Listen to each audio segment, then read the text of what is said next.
Greetings students, welcome to my class. How are you my dear students and how are your family members? I hope you all are fit and fine and I hope the same for your family members. Students, please take care of yourselves and your family members too. So students, in the previous class we completed the second part of the third chapter of your English textbook First Flight. Third chapter name is his two stories about flying. On the second part we have completed, first part also. Both the parts of the third chapter, his two stories about flying we have completed. His first flight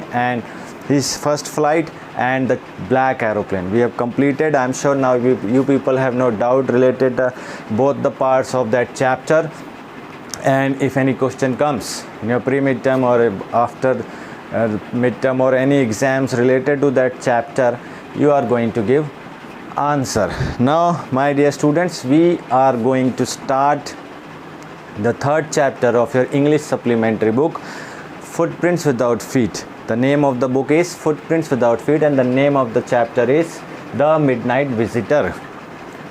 Author's name, you can see I have put question mark. There is a question mark in front of author's name, and you know why. I am sure you know why I have put question mark there, because I want you all to write the author's name in the comment box of this video so that you will remember the author's name of this chapter or any other chapter. This is a good trick, so you will remember the author's name for a long period of time. So before we start this chapter, I would like to ask you a question. You must have seen the secret agent movies, spy movies, James Bond movies तो सभी ने देखी होंगी. उसमें एक secret agent होता है, James bond है, या नॉवेल्स पढ़ी होंगी आपने और जो मूवीज़ तो देखी होंगी सबने. सो सीक्रेट एजेंट हमने देखा है कि उसके आसपास लड़कियां होती हैं, हॉट गर्ल्स होती हैं, डार्क आइड गर्ल्स होती हैं, बहुत ही सुंदर लड़कियां होती हैं. And he is very fit, very smart, very decorative, और जो अटायर भी पहनता है वो बहुत ही क्लासी होता है, like we have seen in the James Bond movies. Okay, so this chapter there is a writer, young and romantic, energetic writer who wants to write on the detectives, how they live, and he had a very very good image, romantic and very beautiful image of a spy, of a detective, of a secret agent. But when he meets with that agent, so all the image which he had, जो उसकी image होती है शानदार जासूस की, गुप्तचर की, वो सारी की सारी इमेज ख़त्म हो जाती है, क्योंकि जिससे वो मिलता है वो काफ़ी मोटा होता है, काफ़ी स्लॉपी सुस्त सा होता है, लेकिन उसके पास दिमाग होता है. और वो जब उसके साथ उसके होटल के रूम में जाता है तो वहाँ पर वो दूसरा एक जासूस और खड़ा होता है, जो कि जासूस जैसा दिख रहा होता है और गन लेके खड़ा होता है, लेकिन वो जो मोटा जासूस होता है, ठीक है, आई विल टेल यू, वो अपनी हिम्मत नहीं खोता, अपने पैनिक नहीं करता है, मुश्किल में नहीं आता, घबराता नहीं है बिल्कुल भी, और अपने दिमाग का यूज़ करके उस सिचुएशन से छुटकारा पाता है. So this is the story about this chapter, The Midnight Visitor. Now I'll tell you the brief introduction, or you can say summary of the chapter. Well, this is a story about a writer as well as a secret agent. Fowler is a writer here. He was a young and romantic writer. तो Fowler जो है वो एक young और romantic writer है, जो कि detectives के ऊपर स्टोरीज लिखना चाहता है और एक बुक लिखना चाहता है. और इसी चक्कर में he meets with Ausable because he wanted to write a book on detectives. इसी चक्कर में वो ऑज़बल से मिलता है, क्योंकि वो उनके ऊपर एक बुक लिखना चाहता है, जासूसों के ऊपर, और उसके दिमाग में एक इमेज होती है. ही had a very good image of a romantic and very fantastic, fabulous image of secret agent. But when he meets Ozable from nowhere fits in the description of a secret agent. कहीं से भी किसी भी angle से वो secret agent की जो एक परिभाषा होती है उसमें वो फिट नहीं बैठता है, because he was a detective, but कहीं से फिट नहीं बैठता है. फैट है, मोटा है, स्लॉपी है, हार्डली लुक्ड अ सीक्रेट एजेंट. तो सीक्रेट एजेंट तो दिखता ही नहीं है कहीं से भी. तो वो उसकी जो इमेज होती है जब उससे होटल रूम में मिलता है जो कि 6th फ्लोर में होता है और वो भी बदबू भरा गलियारे में से होता है, वो जाके मिलता है तो सारी इमेज उसकी ख़त्म हो जाती है। They entered into the room and found max with pistol in his hand. Who is max here? Max जो होता है वो दूसरा एक सीक्रेट एजेंट है। जैसे ही वो अपने उसके होटल के कमरे में जाता है फाउलर ओजेबल के साथ, और जब वो एंटर करते हैं तो क्या मिलता है? What did they find? They found that max who the another secret agent had a pistol in his hand pointing towards them. And why? Because Max came to take missiles report forcibly from Ozable, because Ozable को एक important file मिलने वाली थी based on missile और जो report मिलने वाली थी वो मैक्स उससे लेने आता है। वो बोलता है कि तुम्हारे पास ये ज़्यादा सुरक्षित नहीं है, मेरे पास ज़्यादा सुरक्षित रहेगी और मैं इसे तुम्हें लेकर ही जाऊँगा। That's why he had a pistol in his hand. So यहाँ तक तो ये होता है, ठीक है। फॉर्सिबली फ्रॉम ऑसिबल, वो ज़बरदस्ती लेने आया, बोलता मैं लेकर ही जाऊंगा और मैं ले जाऊंगा, I will take from you. Ausable cooked up a false story to entrap crafty Max. जो मैक्स है वो क्राफ्टी है, काफ़ी दिखता है फॉक्स, उसका जो चेहरा थिन है, टॉल है एंड उसके पास गन है और वो he looks like a secret agent. तो वो यहाँ पर उसके पास गन भी है, लेकिन जो ऑजिबल है ही had a sense of intelligence. उसके पास एक बहुत ही अच्छी समझदारी वाला दिमाग है, प्रेजेंस ऑफ माइंड है। तो वो वहाँ पर एक कुकड अप मतलब एक स्टोरी बनाता है, झूठी कहानी बनाता है और उस कहानी में क्राफ्टी क्लेवर मास को वो मैक्स को वो फंसाता है। इंट्रैप मीन्स उसमें जाल में फंसा लेता है। कहानी जो झूठी है उसको अपने जाल में फंसाना है तो वो फंसा लेता है।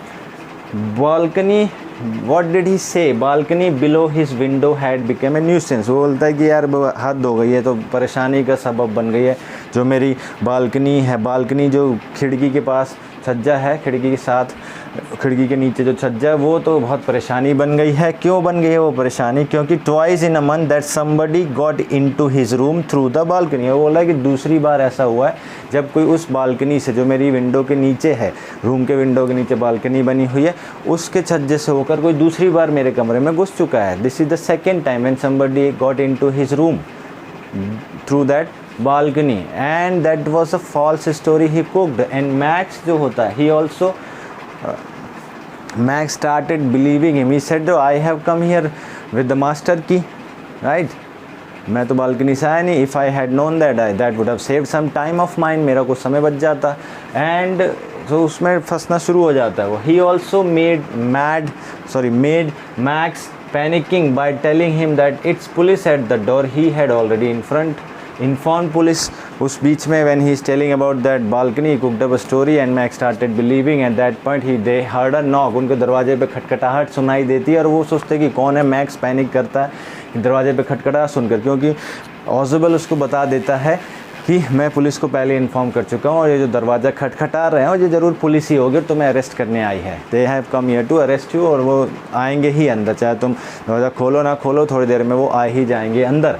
मैक्स पैनिक कर जाता है यहाँ पे। Max panic and came to the window and jumped out of it. Max panic कर देता है, एक पैर विंडो पर रखता है, दूसरा भी रख देता है और वो कूद जाता है, ये सोच कर कि वो बालकनी है नीचे, छज्जा होगा नीचे और मैं बच जाऊँगा, मैं सेफ़ हो जाऊँगा। But that was a cooked up story, है ना, झूठी कहानी बनाता है, फॉल्स स्टोरी बनाता है। ऑजिबल उसमें वो आ जाता है क्योंकि वो पैनिक भी कर जाता है Max. There was a loud cry. There was no balcony below his window, so and his room was on the 6th floor on that hotel, you know, his room was on the 6th floor. So if you go out or jump out from the balcony of the 6th floor room and there is no window of the 6th floor room and there is no balcony, और उस room खिड़की के नीचे कोई balcony या छज्जा सा नहीं है, and so what will happen? You will shout when you there was a loud cry. That's why there was a loud cry. वो बहुत ज़ोर से चिल्लाता है, वो नीचे गिर जाता है, ऑब्वियसली इज़ डेड, है ना, मर जाता है वो। तो in this way Ausable got rid of his crafty enemy. और इसी तरीके से जो ऑजिबल होता है वो अपने क्लेवर एनिमी से अपना पीछा छुड़ा लगता है with presence of mind. He did not panic, he use so no.